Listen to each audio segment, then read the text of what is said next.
Smith. I have a personal interest in item 10 relating to the budget because there is an ongoing recruitment process for a chief officer post. Thank you. Okay, thank you very much. I think one other formal item of business as well is that Councillor Pugh, even though not a voting member today, will be talking to one of the items when we come to it later on in the agenda. So we will do that as well. Okay, thank you very much, everyone. We'll move then to the minutes of the previous meetings. They're on pages 1 to 5. I've not been notified of any changes to those minutes, so I'm happy to move them. Could I have a seconder, please? Happy to second. Okay, thank you very much. All in favour? Yeah, thank you very much. That's carried. Announcements of Leader of the Council. I don't have any formal announcements today, so we'll move to public question time. Mr. Evans, are there any members of the public who wish to ask any questions?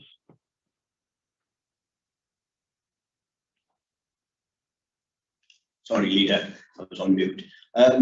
We've had one question submitted, however, the gentleman is not here to ask the question, so our normal route is that we provide a written response, unless, of course, you wish to deal with it.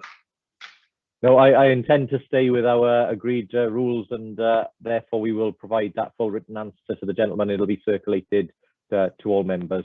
Okay, thank you, Mr. Evans. We move on to councillor question time. Then, are there any councillors present, who are not members of the Cabinet who want to ask any questions? I don't think there are. If not, then we'll move then to the formal agenda, and we'll start then with item 17, which we'll bring forward, which is the Housing Rent Management Strategy 2022-26. Councillor Lewis, over to you. Thank you, Leader. It gives me great pleasure to move this report today. It is for information only, but I think it's important for Cabinet's benefit that this has visibility. It says at the start of the report, this isn't something that's statutory or compulsory, but I think it's just general good practice that when it comes to managing council rents, in particular preventing people from falling into significant arrears, then this report is really important.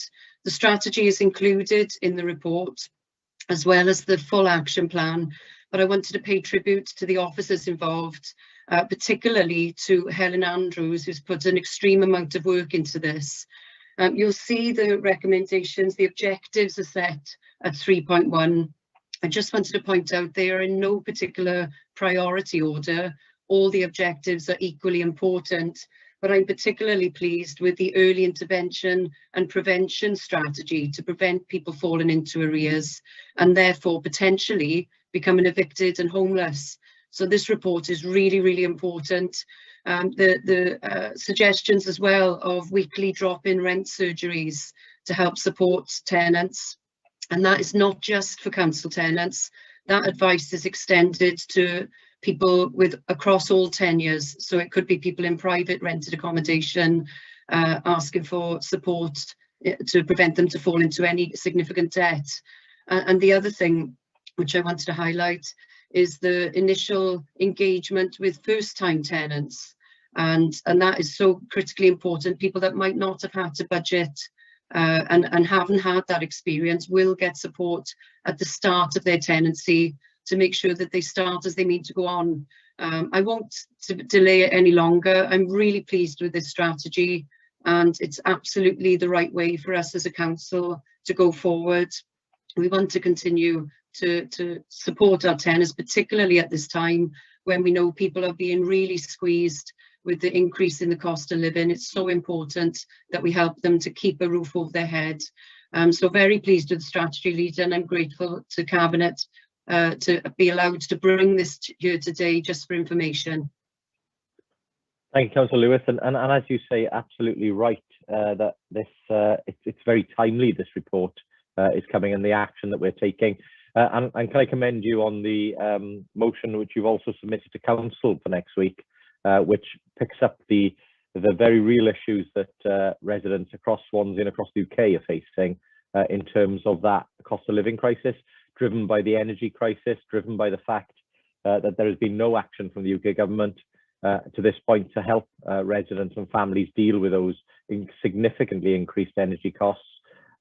Also, as you quite rightly referenced, the pending increases in national insurance and the increases in inflation, which are driving prices meaning that families across the UK are facing really difficult decisions around whether they are able to heat their homes or put food on the table. So I think any help that we can bring in terms of rent support for our tenants is really welcome. So thank you for that, Councillor Lewis, and I'm more than happy to second your report. Thank you, Leader. I'll open it up. Any questions for Councillor Lewis before we move on? I know this one's just for information. I don't see any hands. Okay, thank you, everyone. Thank you, Councillor Lewis. We'll move back now then to the agenda, and the next item is the Welsh in Education Strategic Plan 2022 to 32. Councillor Smith. Thank you, Leader. Hopefully the translation service is working and you can hear. I'm very pleased to be able to move the Welsh in Education Strategic Plan for Swansea, which summarises the vision that will be guiding our work over the coming decade. I'm also very grateful to everyone who's been responsible for putting the document together and to those who provided feedback during our consultation period. The Council intends to increase Welsh medium education that we offer as a key part of our endeavours to realise the national vision and target that the Welsh Government has of reaching 1 million Welsh speakers by 2050. We have already seen the number of children in Swansea receiving their education through the medium of Welsh double in the past 20 years. The number of Welsh medium schools has increased, and we have invested very significantly in the sector through the 21st Century Schools programme in conjunction with Welsh Government. And that, of course, includes new sites for Ysgol Tanalan and Ysgol Tir Deunaw, and the significant expansion that's been seen at Ysgol Gyfun Gwyr, and they are merely 3 examples of the wider programme that we have in train. The plan addresses the whole range of provision from early years through primary, secondary education, and also post-16 opportunities, not only in academic subjects, but also in the vocational field. And that's going to be an increasingly important development as we proceed. But expanding the number of Welsh medium schools will not be sufficient in and of itself, important though it is. And we intend to work alongside partners across the county to ensure that our children and our young people have opportunities to use the Welsh language beyond the school boundaries. We have a volume of Welsh speakers within the county. About 10 years ago, the census showed that it was about 26,000, and it'll be interesting to see what the current figures from last year's census will show.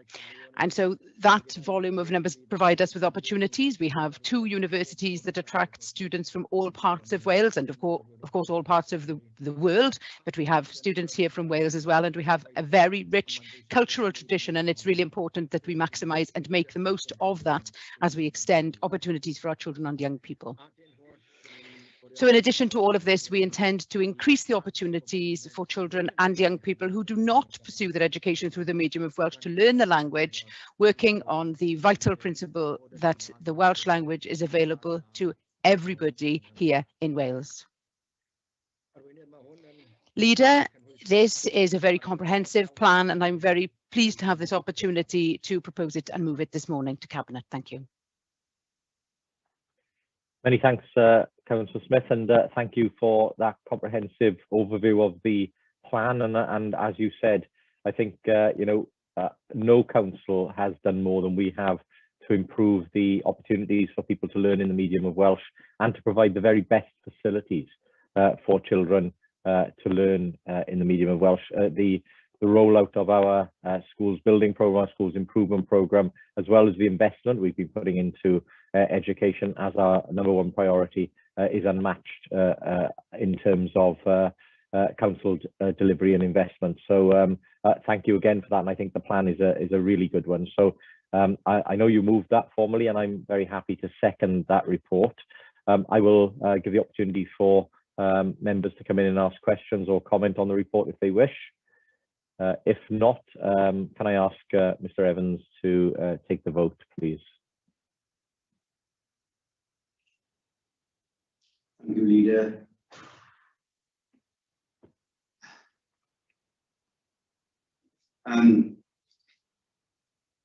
Caroline, you've got the votes, not me. They've gone from me. I'll have to get a colleague to put them forward now.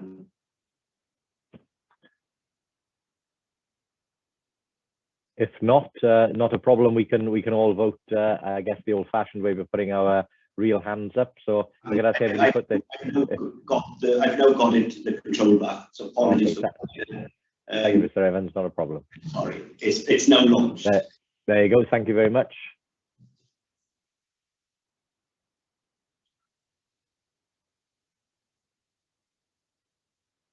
Right, I'm closing the poll now. I can see that that is 100. That's all 10 have voted for, Leader. Okay, thank you very much, colleagues. So that is carried unanimously. Okay, we'll move next to the pre-decision scrutiny feedback. I know there is nobody from scrutiny here today to give us that feedback. So can I ask all cabinet members to note the letter that has been circulated and the comments from scrutiny? Can I, as we would normally do, thank scrutiny for their feedback on this item, and for all of you who attended the session with me earlier this week, where we were able to talk in detail around the forthcoming item around COVID recovery and investment. Just to say, I think it was a very good discussion. Clearly, there is a number of items contained within that COVID recovery report, and just to say, as the letter refers, I think there were questions on a broad range of topics there. Clearly, members were interested in what we were doing to invest in the IT infrastructure, the rollout of our continued investment in park and play areas, but also our response to COVID and how much of an impact COVID is still having on our services across the council. So I think it was a very good discussion, and I thank scrutiny for their work there and for their letter. So I think that covers that item sufficiently. We'll move then to item 9, which is the COVID recovery and investment report. I'm more than happy to commence this report and then bring others in to comment. So the report that you have before you has a number of recommendations in there. As you can see, it contains recommendations to invest further in our IT estate, and that is really important given that we are moving to the best technology possible, moving to cloud technology in terms of making sure that we have resilience in our IT infrastructure. It also contains an update in terms of our actions around COVID, some of which have directly impacted on our ability to move more quickly to the new IT infrastructure. So that's why there is a real need to put significant additional sums in there, not only to maintain and support the systems that we currently run, but also to help our teams put that necessary investment in to move to the new cloud infrastructure. So again, it should should remain seamless to members of the public and those who use our services, but it's a really, really important investment, which means that not only do our systems work effectively and efficiently without people needing to see it, but also it allows us to deliver the best possible services to our residents in terms of seamless digital delivery. On top of that, of course, there are some really positive announcements as well in terms of our investment in parks and play. As members will be aware, Councillor Francis Davis and Councillor Stevens have been leading the discussions with local members across Swansea around this significant and record-breaking investment into our play areas. There is no other council that I'm aware of anywhere in the UK that is making a commitment to upgrade every play area it is responsible for. This is something Swansea is doing, and we should be very proud of. I mean, I'm sure Councillor Francis Davis and Councillor Stevens will want to say more, but we know that people value our open spaces. They value the areas where they can take their families and young children so that they can play in a safe and very welcoming environment. And you know, in a very short period of time, we will have upgraded, if Cabinet agree this today, every play area that we are responsible for in the city and county of Swansea, and that is something we should be incredibly proud of. And of course, within that plan as well, and within that document that we're looking at now, the report, there are other investments and other items which obviously we would be really proud of as well, in terms of how we've been able to respond to the impacts of the COVID pandemic. So overall, a really welcome report, significant sums of money being invested, and I'll go to cabinet members now for further interventions. I'm happy to move this, and I'd be grateful if one of my cabinet colleagues could second the report. So I'll go to Councillor Lewis first, as you have your hand up. Councillor Lewis. Thank you, Leader, and very happy to second the report. I wanted to come in specifically, obviously it's fantastic to welcome this level of investment across the board, but I'd like to comment specifically on the Oracle investment. As you stated, these are services that are not necessarily visible, but I think cabinet members will agree that throughout the pandemic, when we were issuing grants, when we were supporting people through the finance department, this kind of service, it really bolsters finance, it bolsters HR, payroll, and it's so important that we protect that back office service in order that the council can operate smoothly and efficiently. So I really welcome the additional investment, and I'm grateful for all the recommendations really, but wanted to comment specifically on the digital advancements. Thank you. Thank you, Councillor Lewis. Absolutely agree with that, and points well made. Councillor Francis Davis. Yes, I'd like to come in and sort of echo the words that you said on children's play, because a lot of our play areas were looking rather pathetic when we had 12 years of Tory austerity, and it took COVID to make everybody realise the importance of our parks. And I'd like to thank you personally, Leader, for your initiative in bringing and showing leadership and bringing this recovery fund forward and putting the money into play. I know that you received, because you shared it with me, a letter from a constituent who said, taking their children along to a play area, and the children's view said, this is magnificent, it's better than Butlins.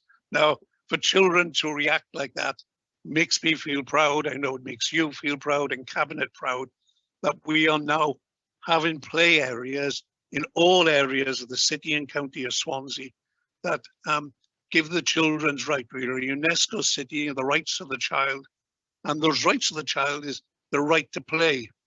And we are now actually giving children that right to play in their own areas by the massive investment that we as a council. I don't think we can ever spend enough on our children, and I'm happy with this. Also, the work that we're putting into our community shopping centres and helping businesses recover.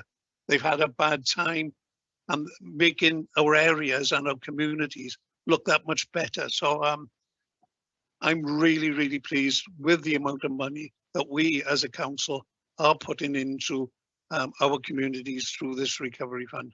Thank you, Leader.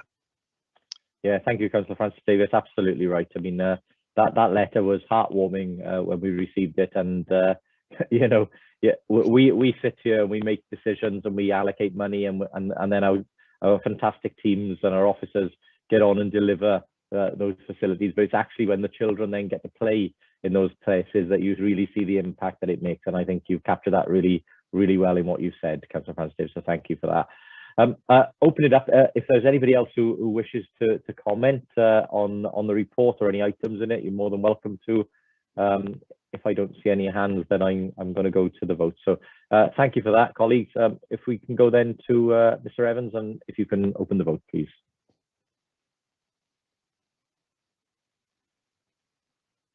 Thank you, Leader. The vote has been launched, as you can see, and I'm closing it now. That is unanimous, all 10 for. Thank you very much, colleagues. We'll move then to item 10, which are the budget proposals 22 to 25, 26. I'll call Mr. Smith in a second, but just to say, those who would normally turn up to these meetings would normally expect a budget report with lots of challenges in it. I'm really pleased to say that this year, whilst there are always things to be wary of, we are welcoming a very, very positive report, and I know Mr. Smith will take us through the details of that in due course. So, Mr. Smith, over to you.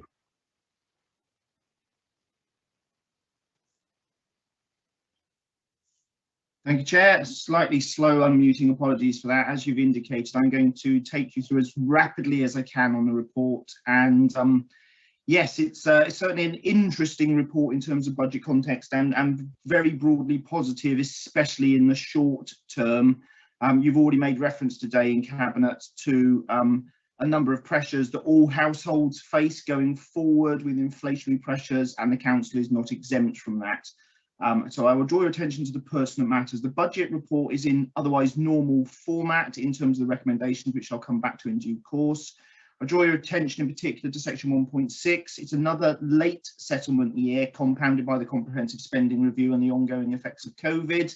But I'll take a late settlement if it results in a 3-year deal and one that certainly proffers a very substantial increase in funding. I did go back and check all the way back to 1996. There has never been a higher block grant increase since Swansea was formed in its current inception. There was 1 year that ran as close with CTRS, but that was a large scale number of transfers. So it's indeed incredibly encouraging, at least in the short term, in nominal terms. If I draw your attention next to section 3.6, the reason that particular bit is in bold, £34 million uplift in block grant, as I say, unprecedented. And it means with the exception of finance, you're in a position that for your draft budget, you can consider an uplift in cash budgets of at least 7% for all directorates, and some will receive even more. Section 4.3 summarises that over the medium term, there is the expectation that over £100 million will be put into services on the basis of the estimates and assumptions I have in front of me. And even with relatively modest savings proposals to be factored in, which were in the medium-term financial plan, there is still a net proposal of over £80 million into services over 4 years, which, as you say, is no mean feat. Table 1 over the page is my long list of assumptions.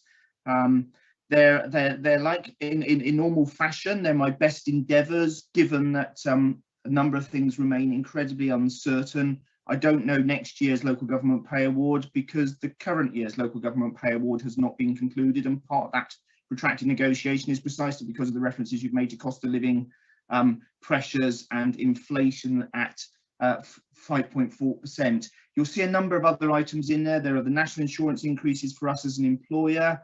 Policy decisions are taken by UK government and ultimately by local government. I merely report on the facts. There is a tax there on us as an employer. The sharp-eyed will see that there are energy price inflation pressures, not in the coming year because we prudently pre-bought our energy, but we are not exempt from those price inflation pressures, which unfortunately are inevitably coming to absolutely everyone. So you'll see why there are pressures in future years. You'll see note 9, there was a dropping out of some of the one-off funding that we had available for COVID-19, and that is one of the risks of the budget in terms of the Treasury has assumed that COVID has effectively gone away and there is no need to provide funding in the future, and therefore Welsh Government, which is predominantly funded by HM Treasury, has to make that same assumption. Time will tell whether that turns out to be the case and whether more money flows in due course. And I draw your attention to the bottom of that long table, which indicates the increase in aggregate external finance. It's a combination of non-domestic rates and revenue support grant. As you can see, that 34 million, very rapid upfront funding, substantial increases in future years, but tapering off. And then there is a current assumption over council tax. And I would emphasise that at this stage, Cabinet is not being asked to consider any increase in council tax levels. It is merely a function of what it needs to be to balance the budget overall. And you will see that with a very large increase in aggregate external finance in the first year, there is a proportionately smaller level of balancing item needed for the council tax yield at this stage. But I must emphasise no decision has yet been taken. It's merely a function of what it needs to balance. I'll draw your attention next to section 4.4. This is a multi-year deal and that has to be welcomed. The settlement for the coming year is worth 9.3% to this authority and very much front-loaded. The settlements in future years at 3.5% and 2.4% are pretty certain. We've been given those as planning assumptions, and I think it's realistic for me to assume 2% thereafter. It goes without saying that 9.3% is fantastic in nominal terms, not quite so good when you think about inflation. When I was in scrutiny 2 days ago, inflation was 5.1. I said it was going to go up. It's now 5.4. Regrettably, as has already been commented on, I think it's very likely it'll get to 7% by April, and we are not exempt from some of those pressures.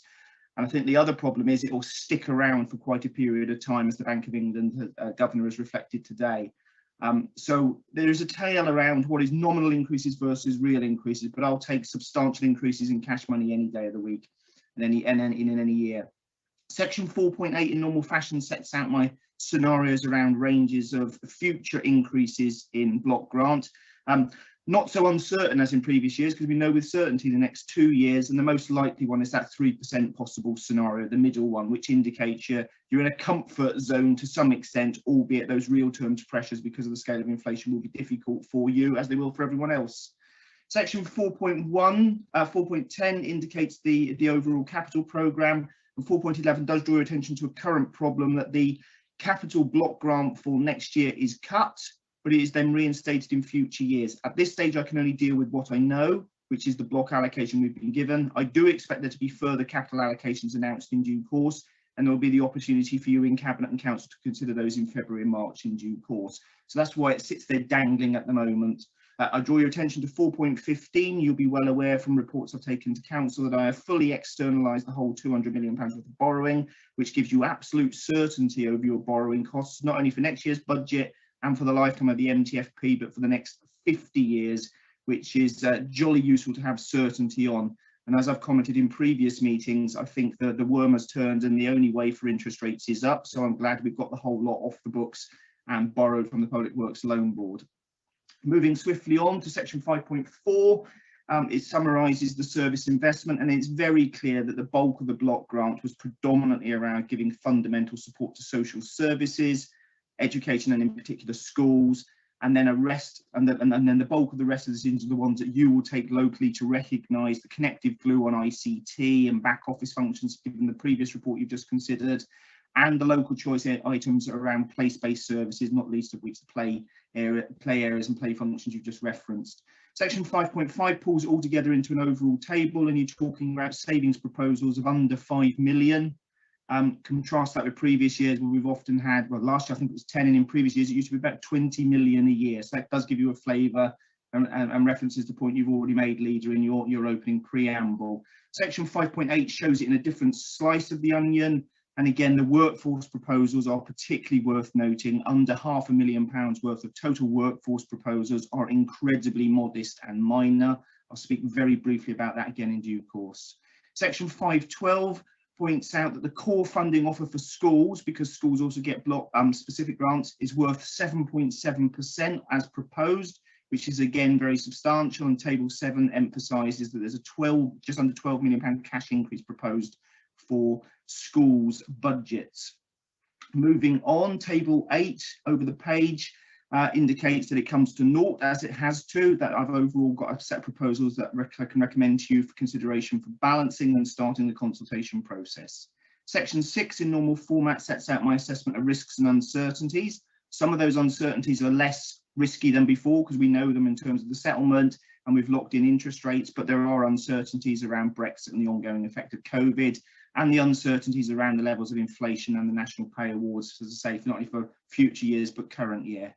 Moving swiftly on and bringing things to a conclusion in terms of my technical advice, draw your attention to table 9, which is the impact on potential staff posts, and particularly emphasising the bit in bold that none of these, bar one, where there is an ongoing recruitment and appointment process, have any posts at any risk of compulsory redundancy as a result of the budget proposals in themselves. And again, those figures are the lowest I think I've ever seen, and you may wish to comment on that in due course, Leader. The rest of the report summarises then the broad timeline. It's a very tight timeline for settlement, from settlement to going out to budget, but I'm pleased to say that the budget proposals in the nicest of senses are relatively boring in the sense that there's nothing nasty in the savings proposals, and relatively interesting in terms of the sheer scale of investment opportunity that is available to the range of services that are referenced in the report. So I think that's all I need to give in terms of technical advice, other than to remind you that because we do have a multi-year deal, I do hope that members today and all members in future cabinets and council will weigh the medium-term and long-term, as well as the short-term pressures. I know as members you are deeply concerned about the cost of living, and ultimately council tax decisions do feed into the CPI, but as you can hear from the advice I've given, this council is not exempt from those inflationary pressures, but it will be a policy matter for you ultimately to decide in terms of recommending to Cabinet, and for going out to consultation, coming back to Cabinet in February, and recommending to Council in March. So that concludes my technical advice lead, and I'll hand back to you. Thank you.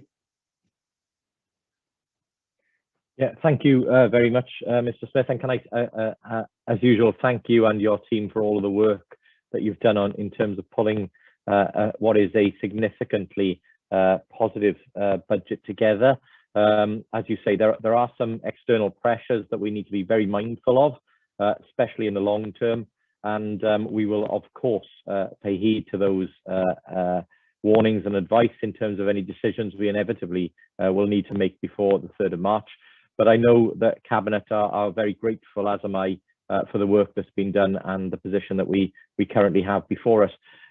Turning to my more, if you like, political take on the budget, as you say, it's a very, very positive position for us to be in this year. And that is in part due to, of course, the very, very good settlement we've had from the Welsh Government. 9.3, as you've related to, is in a sense a record-breaking amount for us, and is the best settlement really for local government since the current set of councils were put in place in 1996. So overall, we're in a very position. But on top of that, we have a very, very stable and positive set of local finances to build upon. And we had a very strong outturn last year. We've also got a very good level of specific reserves that we have set aside purposely to fund our ambitious delivery of schools and of the regeneration of the city centre, the house building that we are doing. All of those major investments that we're making as a council are ones that are backed by sensible business plans and sensible funding plans. And you, as you said yourself, again, respect to you and the team for taking the decision to borrow at the right time and to lock in those interest rates at the lowest possible rate. And again, you've been proved to be right there, because interest rates have now risen and we've availed ourselves of the best possible rate. And of course, as I said at scrutiny, we're in a position whereby we can borrow at the lowest possible rate. Obviously, it's a timing issue for us in terms of when we do that, and you've chosen to do that at the right time. But of course, the previous administrations took borrowing out when it was up at 9% or more, and they inherited to us really expensive borrowing that we have had to pay back, and we've done that. We've paid back well over £40 million worth of really expensive borrowing over the last periods that we've been in power. And yes, we have had to take out borrowing, but we've taken out borrowing at a much cheaper rate, meaning we can borrow the same for less or more for the same. So we've been able to deliver a much better borrowing position for the people of Swansea. And of course, the people of Swansea are seeing record investment in terms of building of schools, building of houses, building of a new city centre and a new economy for the city. And you cannot ignore what is going on currently in the city of Swansea in terms of the investment that's going on. We've never seen so many cranes above our skyline, and we've never seen such development in our city, I think, since the rebuilding after the Second World War, where our city was decimated. So it is really record-breaking in every sense. And that is what we promised in 2017. We promised to build a better Swansea, and that building a better Swansea is exactly what we've done. We built schools, we built houses, we built a city, we built an economy, and we built everything that the people of Swansea have asked us and put the trust in us to do. We haven't finished that journey yet. We're going to continue. There's a new Castle Gardens on the way, a new wine street's just about to open. We're building a new innovation hub on the Kingsway, where 600 people will be able to work and new businesses will emerge. We're building a new central library. We're building a new Palace Theatre. We're restoring our historic buildings. We're restoring the Albert Hall. We're restoring the Copperopolis sites. We're restoring the Bascule Bridge. And I'm sure when we come to the 3rd of March, when we unveil our entire budget, there will be many more positive things that we will be able to say. We've already touched upon the fact that we're the only council in the UK restoring every play area in our city, and not only restoring it to the standard that it previously was, but adding in accessible play items, adding to what we've currently got, putting in better surfacing, putting in even more things for our children to enjoy. So this budget allows us to do what we always wanted to do. And I think that's the point of this. I mean, it can be seen as a political point, but it's not. It's a statement of fact. When the Treasury in London and when the Tories in London turn the taps off, as they have done for the last 10 years, we all get thirsty. And that's what's happened. They have stopped providing money for the last 10 years. And this year is entirely different. For the first time in a decade, the Tories in London have actually opened up the money that sits in the Treasury and allowed it to flow to councils across the UK. And therefore, we are able now to do the things we always wanted to do. We are enabled, with the help of the Welsh Government, with the support of the Welsh Government, to invest in everything that matters to the people of Swansea. There will no doubt be investment in place, as well as investment in our education and social care services. And I am proud to work with all of you as a team to deliver the things that we promised to the people of Swansea in 2017. And I think when we come to the 3rd of March, what's before us in terms of a dry but very necessary document, positive as it is, we can turn that into the reality of what we can deliver for the people of Swansea. So thank you, Mr. Smith, for your work. Again, thank you, colleagues, for everything you're doing in your individual departments to deliver day to day for the people of Swansea. But I'm very proud that this report is before us. And I'll offer it out now if anybody else wants to make any comments in terms of the budget report that we have. Councillor Hopkins. Yeah, thanks, Leader. To be honest, it's a fantastic moment that we actually are in this position. When you cast your mind back for many, many years of drastic cuts that we've had to make, not one of us comes into local government to make cuts. We come into government to make a difference, to change, to actually make people's life better. And it's a great, in my opinion, 31 years being a councillor, this is probably the best budget. I'm sick to death of sitting in rooms looking at cutting this, cutting that, and now for a change, we're actually doing what we were put there to do, make a difference to people's lives. So I totally support the budget, and thank you, Leader.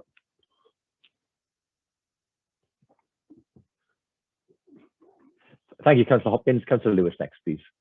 Thank you, Leader. I'd completely echo Councillor Hopkins' comments. It's really positive to have a period of time, certainly during my term of service, where we actually have a really positive budget, really good news. But to be honest, I think we should all be very proud of the track record to date when we've been managing to still deliver even on a shoestring budget. And I just want to add my thanks to Ben Smith and his team, but specifically to you, Leader, and to Cabinet colleagues.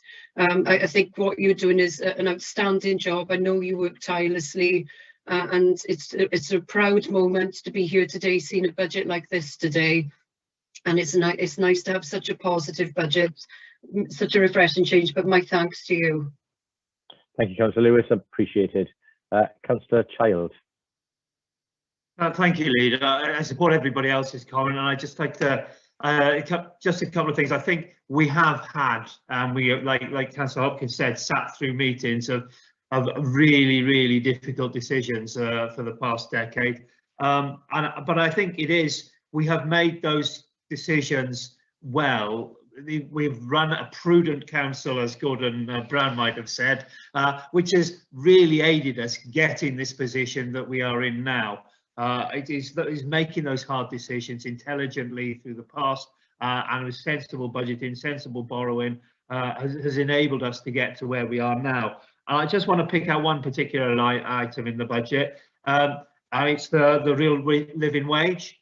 Really, it couldn't come at a better time because of all the potential increases that are in line for many of the poorer paid people in Swansea, well, for everybody in Swansea, with inflation and the like. And I know it's mainly social care workers, and that's my focus, but it's all commission services and all employees will benefit from the real living wage that we put in here. And so they should. Many of them have been keen workers over the last year, 2 years, and they more than deserve it. They more than deserved it before then. They certainly deserve it now. And I'm really proud that we're able to do that.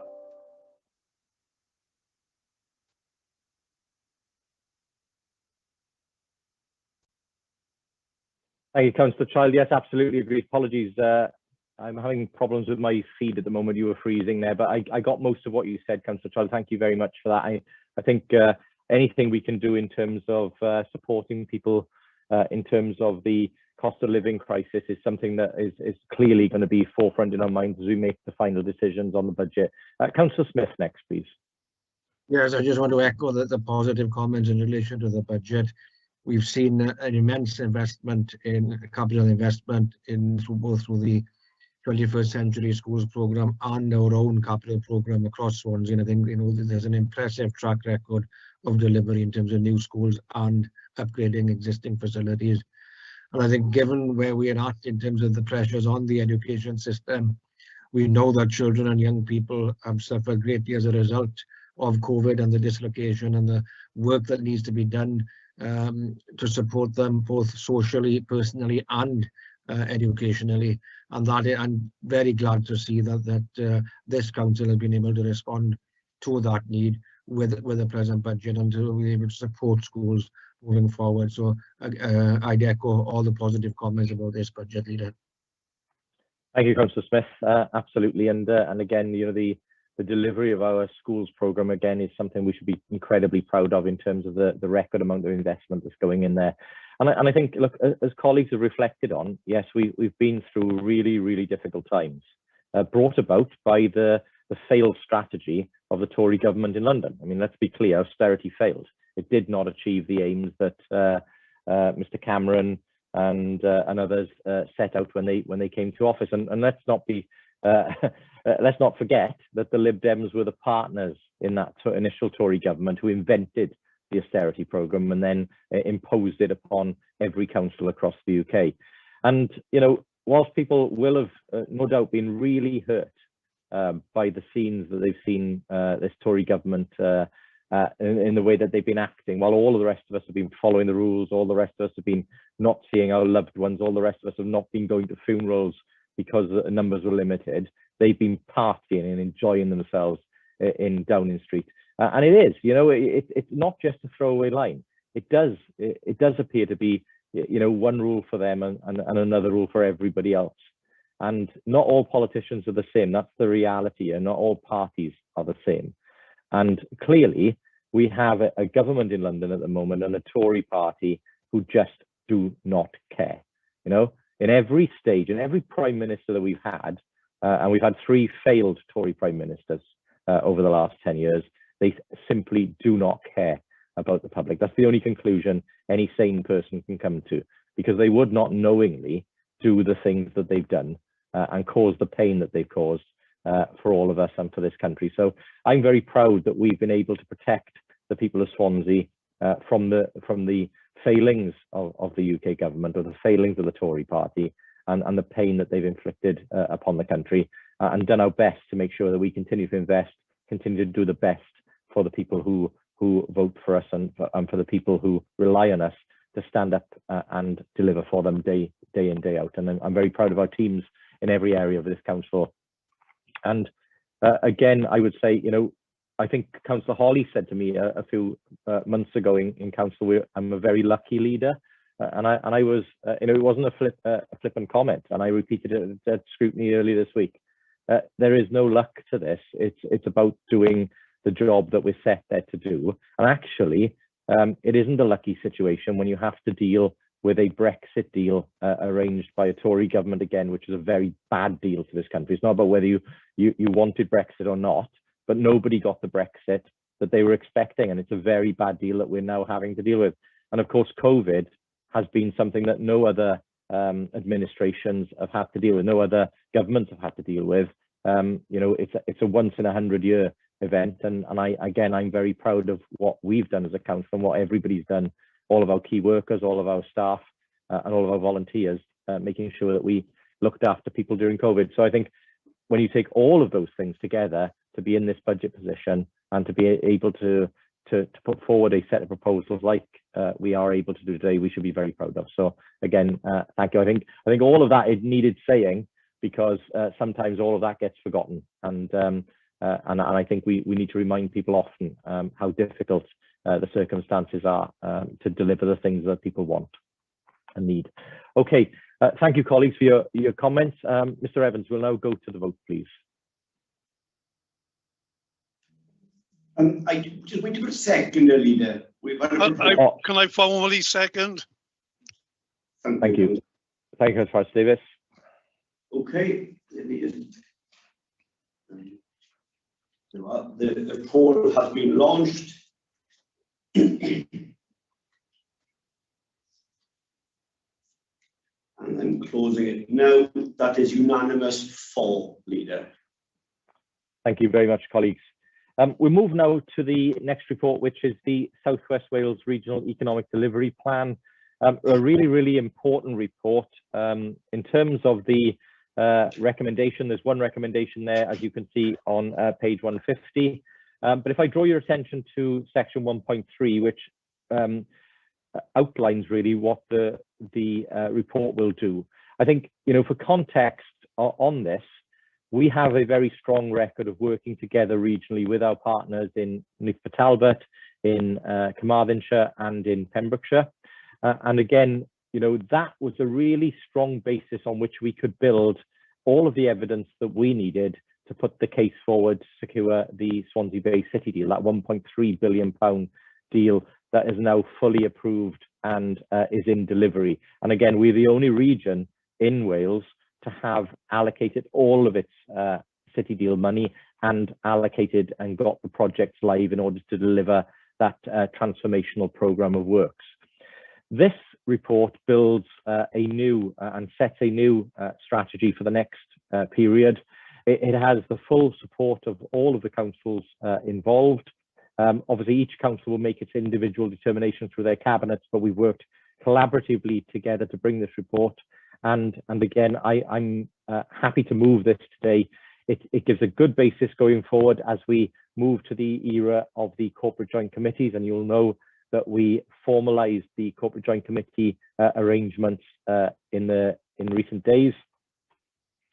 And a key strand of that corporate joint committee work will be this close collaboration in the region on economic development.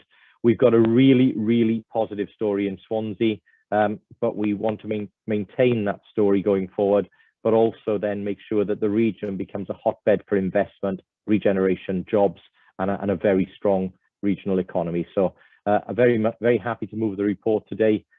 Would be happy for one of my colleagues to second and open it up now if anybody else wants to make any comments on the report.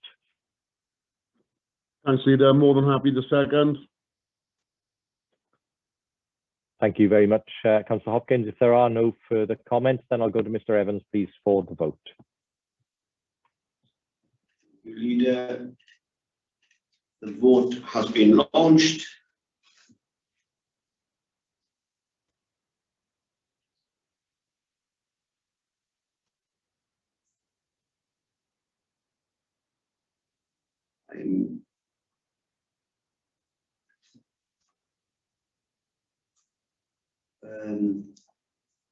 Okay, thank you. That's 9 have voted for. Thank you, Leader. There was no one against, no abstentions. Oh, okay. All 10 have come in now, Leader. All 10 have voted. So that's unanimous. Thank you. Okay, thank you very much, Mr. Evans. Thank you, colleagues. That's unanimously carried, as been said. The next report, again, a regional report on the energy strategy plan. Very happy to formally move these recommendations here. And again, this is going to be a very important strand under the new corporate joint committee structure that we have. But in terms of further comments, if I hand over to Councillor Lewis, who leads on energy for, obviously, as part of the climate change initiative. So, Councillor Lewis. Thank you, Leader. I'm very happy to second this report here today. We have to, if Wales is going to move forward in terms of energy security, we must look across the region to our local authority partners and stakeholders in order to have a strategic plan to move us forward, to make sure that we are sustainable in terms of energy generation, production and provision. And I'm really pleased this is a step certainly in the right direction for us to work closely with other local authorities across the region and focus very much. The report is very detailed and very specific in terms of baselining where we currently are and where we want to be. And I really look forward to the future meetings where we look to work closely to make sure that we move forward as a region. This is not something that we should look at in isolation as a local authority. We should look at the Swansea Bay City region to move us forwards, and really pleased with the report here today. Very happy and look forward to the work that's going to be involved in putting us on the map. Thank you, Leader. Yeah, thank you, Councillor Lewis, and thank you for the work that you've been doing to lead on energy. I think we've got, again, a very, very positive story there to tell. We have made very strong commitments to be net zero by 2030. And we're taking significant actions across all of our departments in the council to make sure that happens. And of course, outside of everything that we've just talked about, we've also been working to make sure that the Tidal Lagoon project that was cancelled by the Tory government in London, that was not supported by the Tory government in London, has maintained and been resurrected in a new proposal now by the independent consortium as the Blue Eden project, a £1.7 billion transformational energy scheme, which will bring potentially thousands of jobs to the region, but also help us on that journey to become net zero and to make a significant difference to our climate change impact. So again, a very positive story, and thank you very much for seconding the report. I'll open it up to colleagues if anybody wishes to comment. If not, then we'll go to Mr. Evans for the vote. Thank you, Leader. The vote's been launched.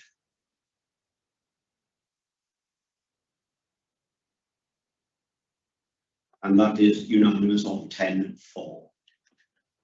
Again, thank you, colleagues. That's carried unanimously. So we'll move now to the next item, which is the future strategy for outside hospitality. And I'll go to Councillor Hopkins, please.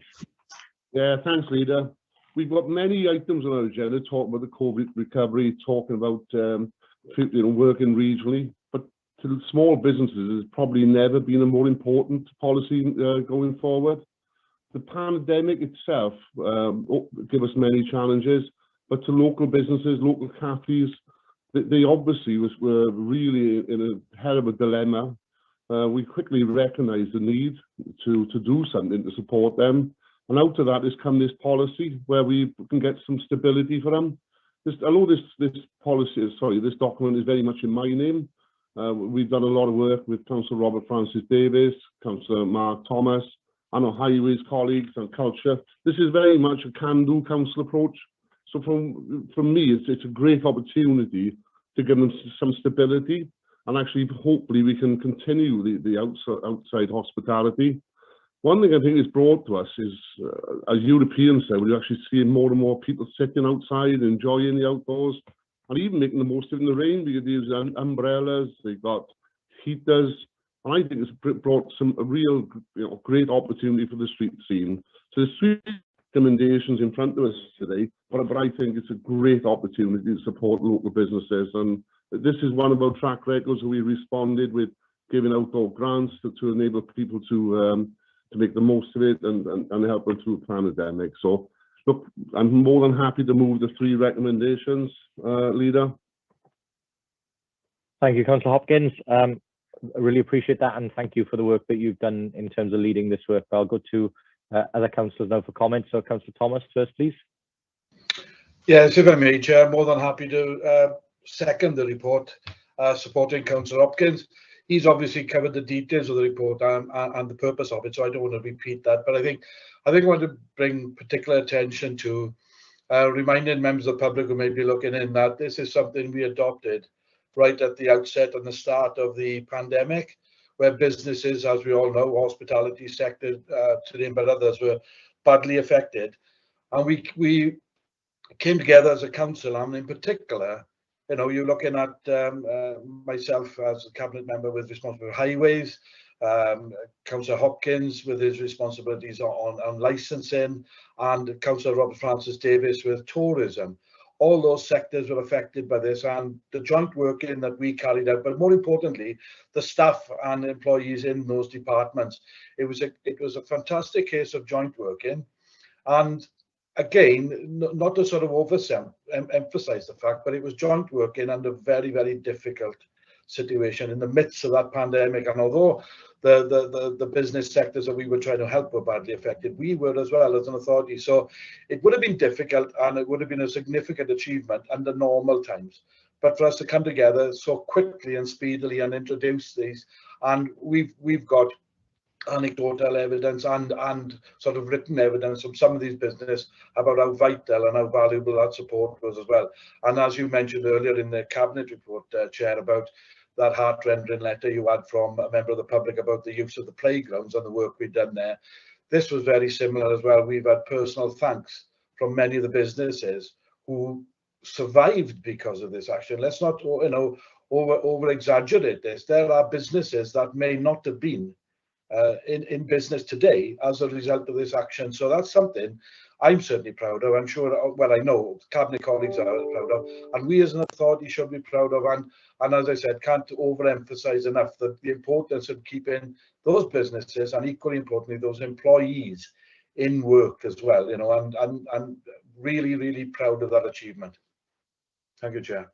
Yeah, thank you, Councillor Thomas. And I don't think at all you're overplaying that, because we've seen the letters that have come in, and it is absolutely right. People are in jobs today, and businesses are still around today that wouldn't have been around had this action not been taken. So absolutely right. And you're again correct. The cross-departmental work and the speed at which decisions were needed to be made and were taken, and the right decisions were taken in a quick period of time, is something that we really should be proud of, and you should be commended for. So I go to Councillor Child next.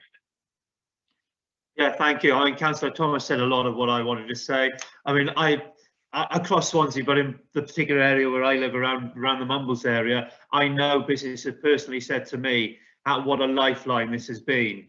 How grateful they are that they've been able to maximise what business they could undertake during the pandemic, and it's really shown a remarkable change to the way people treat the areas outside shops and public spaces around businesses, which will hopefully be a change that may well not just be for a season or two, but may well be a cultural change for a long time yet.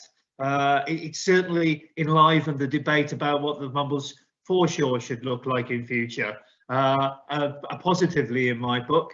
And so I'm sure there are many places around Swansea that are the same, but just as far as the Mumbles area goes, it's been a remarkable success, and we're really glad that it's carrying on for another year as well, because COVID sadly has carried on, and it's good that the council's response to it is carrying on too. Thank you, Councillor Charles. Absolutely right. Councillor Francis Davis. Yeah, I'd like to reiterate as well. I think it's the work carried out by our staff. A lot of people don't realise the amount of work that the staff have been doing. Number one, our finance staff who have got grants out to businesses, a regeneration team that we're looking to give grants for people to be able to get covering outside, whether they're awnings, whether they pop-ups, the tables and chairs, all had to be checked, all had to be paid, and they done a marvellous job.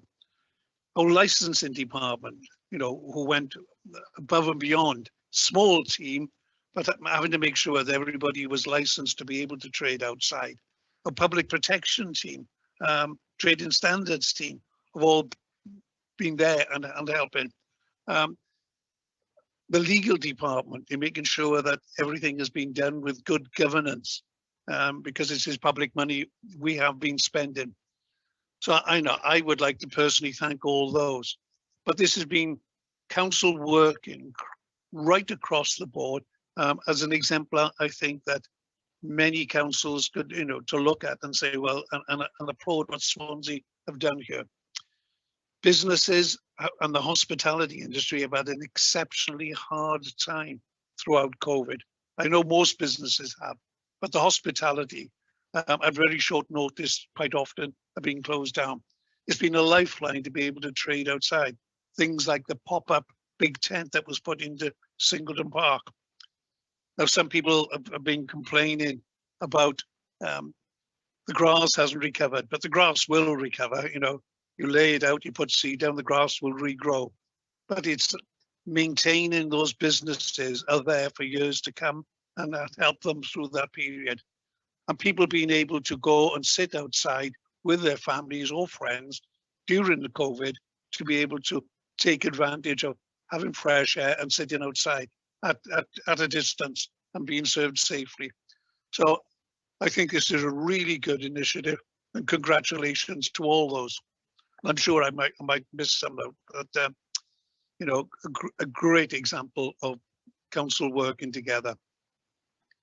Yeah, thank you, Councillor Francis Davis. I'll formally second, if anybody hasn't yet, this report. But just in my closing comments, I think again, you know, it's easy for people to think that this is something that happened everywhere. It didn't. Other councils took different decisions. Other councils tried to fix the challenges in a different way.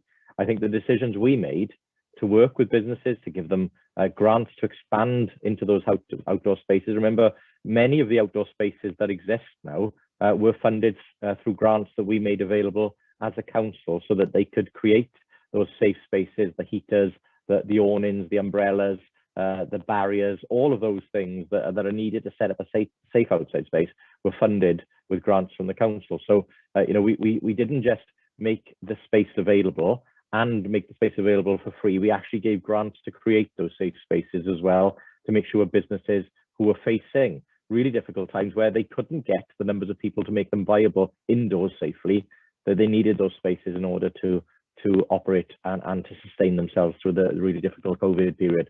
So again, that isn't something that every council did, and that isn't something that happened everywhere, because, you know, I think this is a model that other councils potentially will look at and need to adopt. And, you know, I'm very proud that not just now, but continuing past COVID, we will be seeking now to maintain those use of open spaces and to work with businesses, so that the people of Swansea, as has been said, we've created a new way of doing stuff.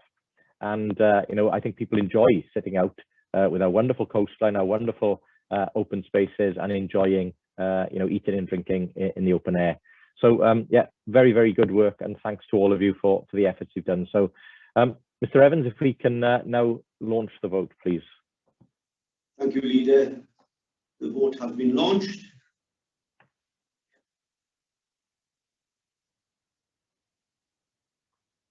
Just waiting for one more vote. There you are. That's unanimous for, Leader. Okay, thank you, colleagues. We'll move now to item 14, which is the Cultural and Digital Hub at the Swansea Grand Theatre, the management agreement and lease. I'll go to Councillor Francis Davis, please. Thank you, Leader. The purpose is to update on the terms of the management agreement, tenancy and lease arrangements with Race Council Cymru for the Cultural and Digital Hub at the Grand Theatre. You will see in the introduction that we have already agreed this in Cabinet on the 19th of March 2020. And if we remember back to when we were in austerity days and the budgets, I was challenged with having to find £156,000 worth of savings in the Grand Theatre. And out of that came talks with Race Council Cymru, in which they wanted to come into the arts wing and create this hub using 20 different groups getting together to go into that arts wing. This was really pleasing. It would bring in more diversity into the Grand Theatre, bring in new audiences, people that never had been possibly coming into the Grand Theatre previous to that.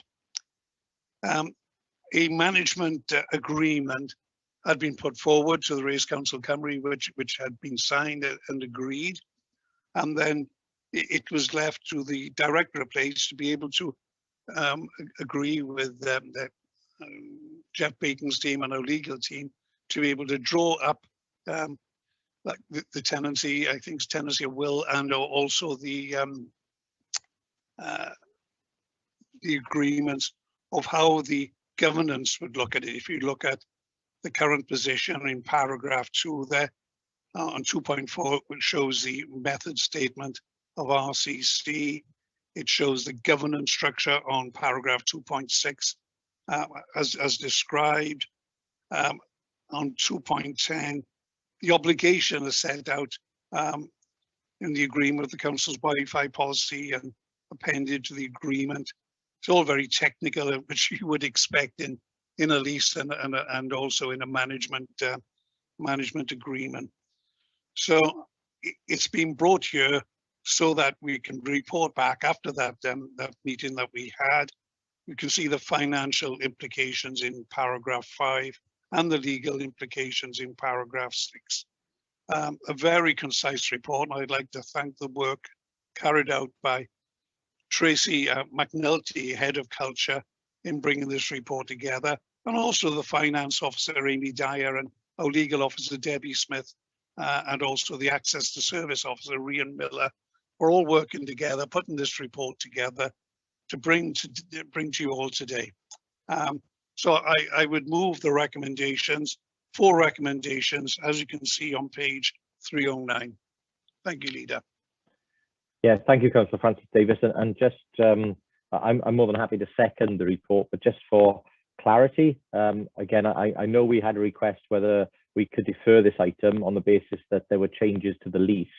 And as you quite rightly said, we've clarified with legal officers and others, there is no change to the lease. The lease remains the same, but what we're doing is tidying up and making sure that the management arrangements are clear in terms of the operation of this space by the tenants. So, again, we have done what is necessary in terms of due diligence before proceeding with this report in Cabinet, and have had clear legal and commercial advice in terms of what decision we're making today. So just wanted to make that very clear before members take a decision on the report. So if there are no questions, I don't see any hands, then I'll ask Mr. Evans to launch the vote, please.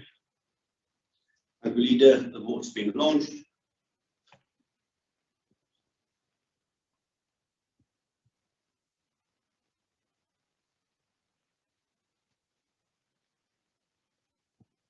Just waiting for one more vote to come in. No. Is anybody still yet? Well, there's one person yet to vote. Has anybody been unable to cast their vote? Is there any to vote verbally? Okay, I have 9 votes and then all 5 the 10th have just come in. So that's unanimous, Leader. Okay. Thank you very much, everybody. That report is carried. So we'll move now to the next item, which is the proposed lease to part of Koigolan Park to the Friends of Koigolan Park. Before I do this, I'll just register a personal interest only in this report, as I have had numerous discussions with various parties on this. So I'll just register a personal interest on that point before we proceed to the item. Thank you, Leader. I get pleasure actually in bringing this report. It's proposed lease to part of Koigolan Park to the Friends of Koigolan Park. You can see the recommendation there. The Friends of Koigolan Park want to enter into a 125-year lease for part of the park. The transfer will create mutual benefit to not just the community, but to the council as well, for promoting social, economic and environmental well-being and supporting the aims and priorities of us as an authority under our policies. Koigolan Park is a large area, some 35,000 square meters. It currently has 2 play areas, but it has a bowls green, 2 full-size football pitches and accompanying changing rooms, 2 tennis courts and a multi-use games area. What we want to do is ensure that it thrives. The Friends of there have already raised £184,000 out of £192,000 that is needed to put what is really a community centre or a room there that will help the three bowling clubs, the football teams. Also, the Heritage Centre would use it because there's no toilets in the Heritage Centre and they can use these toilets. The Canal Society that let people go kayaking on that canal area there. It's a great example of people working together and ensuring that they can apply for grants that the council can, so the Friends of can. That is why this lease is needed of 125 years, so that they can keep developing and keep improving those facilities, which is so important to this Clydach area. So happy to move, Leader. Thank you very much, Councillor Francis Davies. I'll go to Councillor Thomas next. Yeah, just I've got nothing really to add to what Councillor Francis Davies said, other than I'm happy to second the report, Chair. As I think paragraph 2.3 highlights the benefits, and I think Councillor Francis Davies did touch on them, is that there are many grants and fundraising opportunities that friends of groups are able to reach that we as an authority can't always provide. But also it's something that we do actively encourage, and it's not the first example of where, you know, we have leased parts of some of our park areas for friends of groups, and it's something we continue to encourage because they are working within the community for the community, and in very many cases are best positioned to improve the parks for the communities they serve. Yeah, thank you, Councillor Thomas. I think point well made. There are a number of really successful friends of groups that are doing some great work, and I think the Friends of Koigolan Park have done an excellent job here in securing so many grants to be able to bring this facility to Koigolan Park, and it'll be a brilliant facility for the people of Clydach to enjoy. As I said earlier, I'm declaring interest in this item, so won't cast a vote as part of that, but I'll go to Mr. Evans now for the vote, please. Thank you, Leader. The vote has cast.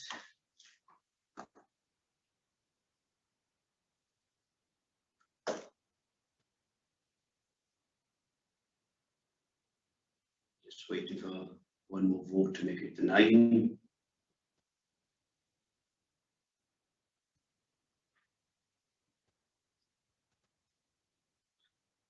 Anybody, someone is yet to vote. I know I'm not the leader, there's somebody additionally to the leader yet to vote.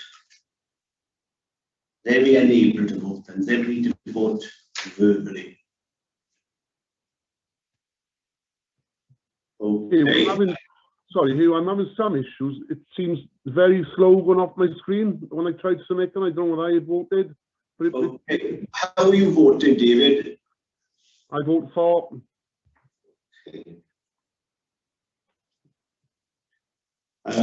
I can't check whether that's David's vote would make it the 9, but I can say that 8, possibly 9 people have voted there. But that is all 4. Thank you. Okay, thank you, Mr. Evans. Appreciate that. So that is a clear majority in favour. Okay, thank you, colleagues. We'll go then to our final item, which is the report on the third sector compact agreement update. And if I could call Councillor Pugh in to introduce this report, please. Yes, thanks, Leader. Okay, I'm really proud to bring this report today, and the report gives you just a snapshot, really, of the work the Compact Liaison Group have focused on in the last year. I'd like to thank Spencer Martin for pulling this report together and supporting the group. The group is a real good example of partnership working, supported by the same equal amount of officers and councillors, myself and Councillor Kerry Evans and the councillors, and we have equal amount of officers to the third sector who have been sort of voted in by their peers, you know, in a so, and then they feed back. It's a partnership that I'm really proud of and really working well. The group has really come into its own through the last year or two, especially in the monitoring and evaluation of the compact agreement that the local authority has with the voluntary sector, and we work to ensure that, you know, clear contribution to the council's corporate plan and the well-being objectives, the outcomes we are seeking to achieve for our residents of Swansea. The infographics are very they're excellent. They tell the story. You know.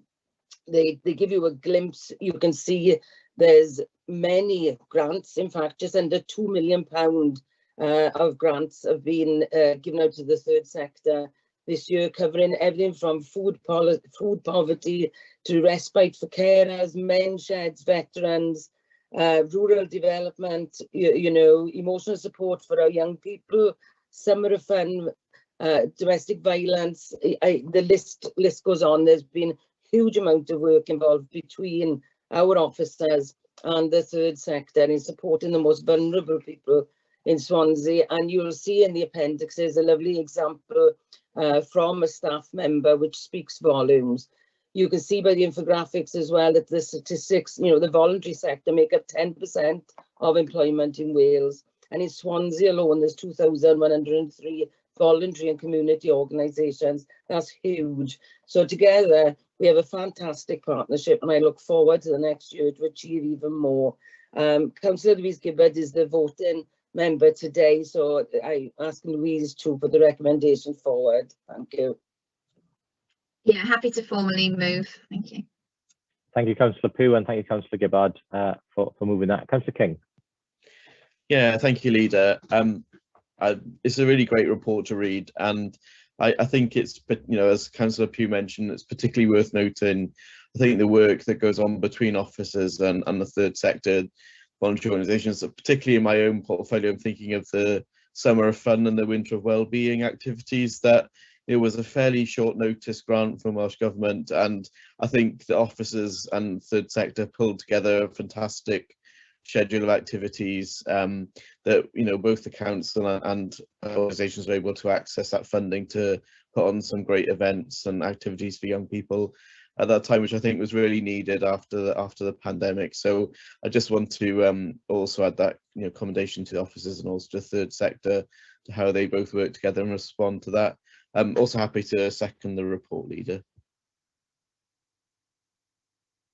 Apologies. Thank you, Councillor King. Yes, that's a very good point there. And again, another very positive report, and you know, clearly highlighting all of the excellent work that's going on with our third sector partners, and how the council works so well with those partners to deliver for the community. So again, a very, very positive report. So thank you, colleagues. Mr. Evans, if we could go to the vote, please. Yeah, I'm having a technical difficulty with this, so I have to take this vote verbally. Apologies for that. So if I start with anybody against the report. Okay, is anybody abstaining in this vote? Can the rest of you please indicate if you're voting for? Yeah, old-fashioned hands, please. Yeah. And Councillor Mark Thomas and Mark Child, I can't see you, so there you are. And there you are, that's unanimous for. Apologies for that.